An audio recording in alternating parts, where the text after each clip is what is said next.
Yo guys, what's up? It's your boy Amir here, and the energy is high. Can you feel it? Can you feel that energy, man? New Year's Eve, we on the cusp of a new year. A new you, a new me, a new president. I kid. Let's give him a chance, guys. Let's give him a chance. But anyway, I want to talk to you guys about peak performance. So if you watch this channel, which you should be watching, you need to sign up for them damn alerts if you ain't signed up for them yet.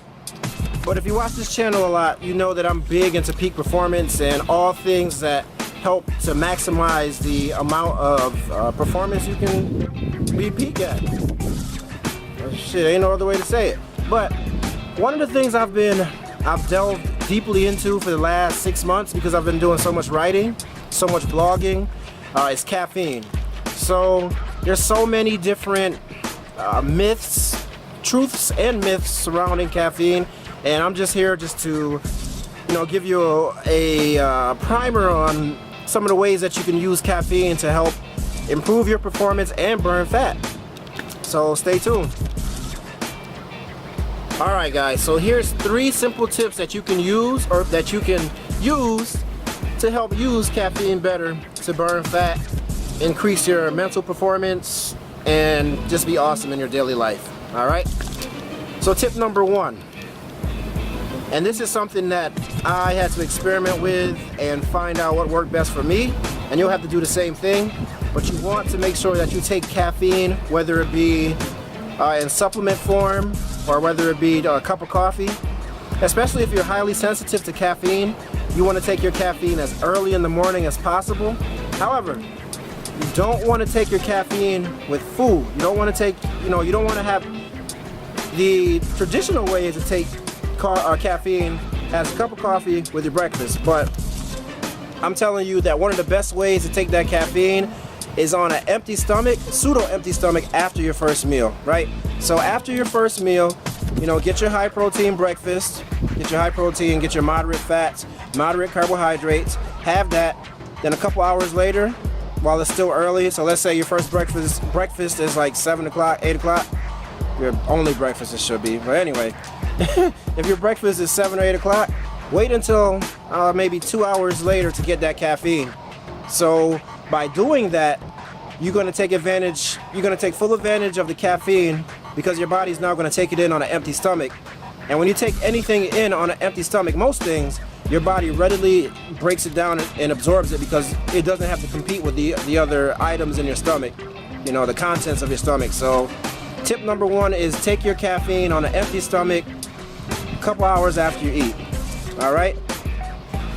Tip number 2, do a light workout. So a light, low intensity cardiovascular workout. So in other words, if you can, possibly go for a walk, man. Take a 10-15 minute walk, so that way your body can circulate that caffeine throughout its system even more.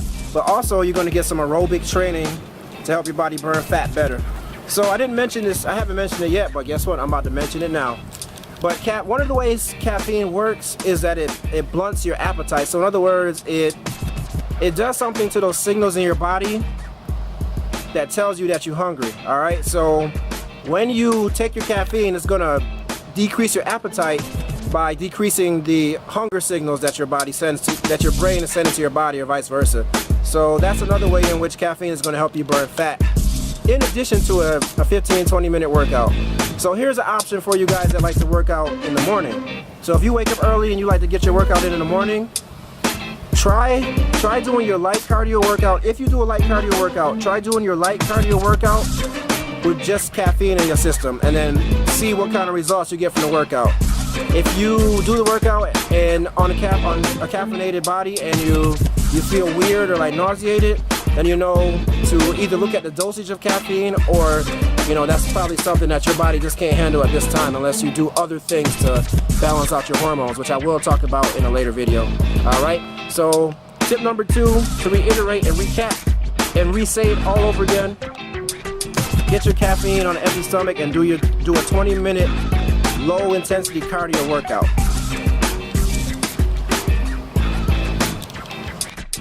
Alright, so tip number 3. So you want to redose with caffeine as many times as is beneficial to you throughout your day. So in other words, you know, scientific research has shown that, you know, multiple cups of coffee a day is good for a person. So a cup of coffee usually consists of 100 to like maybe 120 milligrams of caffeine. So the maximal recommended dosage that the FDA says is safe is, you know, about 400 milligrams of caffeine. I think it might be more, but I'm gonna say 400.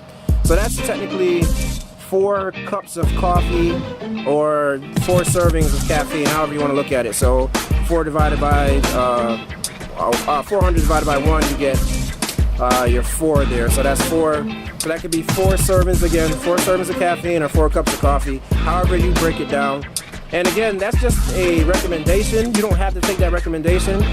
You know, you want to take the safety recommendation, obviously, but in terms of dosing, you know, if you had a cup of coffee early in the morning and you have a long day, you know, you might want to think about taking your other cup of coffee sometime in the evening or afternoon. So one of the things with coffee that you have to watch out for is the half-life. So that's just a fancy way of saying that, like, you know, that is the amount of time that it takes for the dosage that you put into your body to break down by half. So if you take 100 milligrams at, I don't know, like 9, 10 in the morning, you know, it takes a certain amount of time for it to break down. So now that you only have 50 milligrams in your system. So you want to take that into consideration, especially if you're a person that can't sleep at night. If you have a hard time falling asleep, you're going to want to make sure that you take your second dose of coffee as early in the afternoon as possible, right? Okay, so bear those things in mind, okay? Alright guys, so I'm going to leave you with this bonus tip. So the best way to get your coffee is straight up black if you can stand it. Now notice I keep saying coffee, and I caught myself saying this, but if you're not a coffee drinker at all, you can get the same benefits from tea. As a matter of fact, green tea in particular, there's probably other teas out there that have this combination of compounds, but I haven't researched them. Green tea is my go-to, but green tea has theanine, which is an amino acid that relaxes you, in addition to the caffeine, which energizes you. So by drinking green tea, also green tea has a lower amount of caffeine, right? So you can drink more caffeine without getting the same buzz that you might get from caffeine if you're like highly caffeine sensitive. But with the combination of theanine and caffeine, you have a nice little duo of relaxation and focus. So it helps kind of take that jitteriness off the caffeine. All right, it kind of puts reins on the horse, if you want to look at it that way. All right, but back to coffee. The best way to get that coffee is straight up black, and I'll tell you why. When you put cream or sugar or any of those other additives to your coffee, you change the coffee. So now you change it from like just a beverage, because technically caffeine is a drug, but you change it now from a beverage to like an actual food. So now think about it like this: you got that caffeine that would have broken down really quickly without the presence of, like, let's say creamer. But now with the creamer in there, now your body has to break down the fat, it has to break down the sugar. Well, it's going to break down the sugar fast, but it has to break down that fat. And fat takes a long time to break down. So let me put this clearly.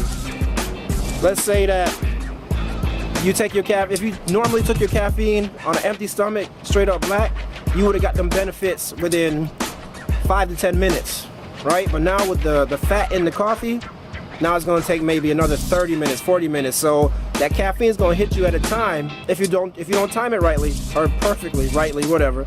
Rightly. If you don't time it rightly, if you don't time it perfectly, that caffeine is going to hit your system and stimulate you maybe at a time when it's not convenient for you, all right? I've learned this from experience, you know. So I'm just passing on this wisdom, all right? But guys, if you like these tips, if you hate these tips, if you hate me, I hope you don't, though, man. I really do. I appreciate you. I do. But if you like these tips, dislike them. You know, rate, comment, subscribe. Show your boy some love. Pass it on to the next person. Peace, love. See you 2017. Same time, same place. Boom.